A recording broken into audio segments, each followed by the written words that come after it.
Hello friends, कैसे आप सभी। कल कहाँ होगी निफ्टी की एक्सपायरी, इसके बारे में हम डिटेल से डिस्कस करेंगे। साथ के साथ हम बात करेंगे निफ्टी, बैंक निफ्टी और सेंसेक्स के कल क्या लेवल्स रहने वाले हैं। आज मार्केट ने शानदार मोमेंटम दिया। निफ्टी ने 23,995 पे क्लोजिंग दी है, वहीं 228 पॉइंट पॉजिटिव में क्लोजिंग दी है। 24,000 का लेवल है वो हाई लगाया और वहां से स्लाइटली थोड़ा सा डाउन साइडेड में क्लोजिंग देखने को मिली। सेंसेक्स ने 776 पॉइंट और बैंक निफ्टी ने 393 पॉइंट है वो नेगेटिव में, 393 पॉइंट है वो पॉजिटिव में क्लोजिंग है वो अपने को देखने को मिली। यदि आज के निफ्टी 50 के स्टॉक्स की हम बात करें तो आउट ऑफ 50 स्टॉक्स में 43 स्टॉक्स ने ग्रीन में क्लोजिंग दी है और वहीं 5 स्टॉक्स ने रेड में क्लोजिंग देखने को मिली है, जिसमें आज का टॉप गेनर इटरनल, इंडिको, इन्फोसिस, बजाज फाइनेंस थे। वहीं टॉप लूजर्स में ओएनजीसी, एचडीएफसी लाइफ और एचडीएफसी बैंक बने हुए थे। अब बात करते हैं बैंकिंग सेक्टर की कि बैंक निफ्टी में आउट ऑफ 14 स्टॉक्स में आज ओनली 4 स्टॉक्स ने रेड में क्लोजिंग दी है, जिसमें bank of Baroda, HDFC bank, union और यस बैंक थे। वहीं AU bank, IDFC, Canara bank और पीएनबी बैंक है वो आज आज के टॉप गेनर बने हुए थे। अब दोस्तों, कल निफ्टी की एक्सपायरी है।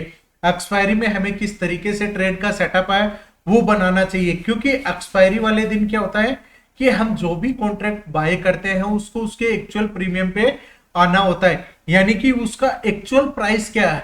जब भी हम ऑप्शन बाय करते हैं, कॉल बाय करते हैं, तो उसका जो प्रीमियम हम पे करते हैं उसमें intrinsic value plus time value दोनों इंक्लूडेड रहती है। तो जैसे जैसे एक्सपायरी धीरे धीरे नजदीक आती है, टाइम वैल्यू है वो डिक्रीज होती रहती है और लास्ट में जीरो हो जाती है और उसकी वैल्यू है वो फाइनल वहां जो उसकी एक्चुअल होती है वहां पर हो जाती है। इसलिए हमें एक्सपायरी वाले दिन संभल के ट्रेड करना चाहिए और जो बिगनर्स हैं उनको सेम एक्सपायरी है वह अवॉइड करनी चाहिए, ताकि लॉस है उसको मिनिमम किया जा सके। या फिर जो प्रीमियम डीके की कैलकुलेशन उनको पता नहीं है कि कैसे थीटा डीके हो रहा है, क्या है यहाँ पर, किस तरीके से कैलकुलेशन हो रही है, तो उसको अवॉइड करना चाहिए। वो नेक्स्ट एक्सपायरी में काम करें और साथ के साथ में लिमिटेड लोड साइज में ही अपनी ट्रेड का सेटअप करें। अदरवाइज आपकी लोड साइज ज्यादा रहेगी तो उसमें आपको ज्यादा लॉस लॉस है वो बियर करना पड़ सकता है। साथ के साथ एक छोटा सा आप उसमें और इंप्रूवमेंट ऐड कर सकते हैं कि जब भी आप ऑप्शन में ट्रेड कर रहे हैं और एक्सपायरी वाले दिन विशेषकर, कि उसमें एवरेजिंग करने से बचिएगा। क्योंकि आप यदि एवरेजिंग करते जाएंगे, आपकी एवरेज करने के बाद में आपका लॉस है वो धीरे धीरे इंक्रीज होता जाएगा। आप सोच रहे होंगे कि इसकी बाइंग प्राइस है वो मिनिमम एवरेज होती रहेगी, पर वहां पर लोड साइज इंक्रीज होगी और आपने मार्केट का मोमेंटम है वो अपने ट्रेंड के अगेंस्ट में ही जाता है, तो वहां पर अपने को फिर ज्यादा लॉस है वो बियर करना पड़ सकता है। चलिए अब हम बात करते हैं कि ऑप्शन चेन का डेटा कल के लिए क्या बता रहा है। उसके बाद हम बात करेंगे कि लेवल्स क्या रहेंगे, सपोर्ट और रेजिस्टेंस है, उनके बेस पे अपने को किस तरीके से अपनी ट्रेड का सेटअप है वो करना चाहिए। दोस्तों, जब भी हम सपोर्ट और रेजिस्टेंस की बात करते हैं, ऑप्शन चेन के डेटा के रीड आउट की बात करते हैं, तो यहाँ पर ऑप्शन चेन में हमको क्या देखने को मिलता है, पुट राइटर का डेटा देखने को मिलता है। पुट राइटर का डेटा अपने लिए एज ए सपोर्ट की तरह काम करता है और कॉल राइटर का डेटा एज ए रेजिस्टेंस की तरह काम करता है। अब कॉल राइटर का डेटा में और पुट राइटर का डेटा में क्या देखने को अपने को मिलता है कि सबसे ज्यादा ओपन कॉन्ट्रैक्ट कहां पर है। यदि पुट राइटर का सबसे ज्यादा कॉन्ट्रैक्ट कहां पर है, 2,37,000, 24,000 के लेवल पे बने हुए हैं और उसका भी ब्रेक डाउन होता है तो 2,01,000, 23,900 पे, यानी अभी निफ्टी ने 24,000 और 23,900 को स्ट्रॉन्ग सपोर्ट बना लिया है। मार्केट इससे ज्यादा डाउन साइडेड में जाने के लिए रेडी नहीं है। अब साइड की बात करें तो 24,050 पे 1 लाख है, 24,100 पे 1,81,000 पर, कहां पर 24,200 पे सबसे ज्यादा 2,29,000, यानी थोड़ा सा वो, यदि कल गैप अप ओपनिंग होता है तो ये सब पोजीशन है वो यहाँ पर शिफ्ट हो जाएगी और 24,200 का लेवल है वो एज ए इंपोर्टेंट रेजिस्टेंस की तरह रिएक्ट करेगा। दोस्तों, आपका क्या व्यू है, कल गैप अप होगा या गैप डाउन होगा, कमेंट करके जरूर बताइएगा। या 23,800 के आसपास निफ्टी की एक्सपायरी देखने को मिलेगी या फिर 24,200 के आसपास, क्योंकि आज जो मार्केट ने 24,000 का एक बेस बनाया है वो अच्छा खासा एक मार्केट के लिए गुड साइन है। यदि कोई नेगेटिव न्यूज नहीं आती है तो फिर मार्केट है हो सकता है ट्रेंड पॉजिटिव अपने को देखने को मिले। यदि आज के कल के सपोर्ट और रेजिस्टेंस की बात करें, 24,049 का लेवल निफ्टी के लिए एज ए रेजिस्टेंस लेवल बना हुआ है। वहां से ब्रेकआउट होता है तो मार्केट में पॉजिटिविटी है वो अपने को देखने को मिल सकती है। डाउन साइडेड की बात करें तो 23,911 का लेवल जब तक ब्रेकडाउन नहीं करता तब तक वहां से मार्केट में वीकनेस आते हुए नहीं दिखाई देगी। यदि गैप डाउन ओपनिंग होता है 23,911 का लेवल ब्रेकडाउन करके सस्टेन करता है तभी मार्केट में 23,873 है वो निफ्टी के लिए फर्स्ट सपोर्ट रहेगा। सेकंड सपोर्ट 23,836 और उसका भी ब्रेकडाउन होता है तो 23,803 का लेवल है वह मार्केट के लिए निफ्टी के लिए एक इंपॉर्टेंट सपोर्ट रहेगा।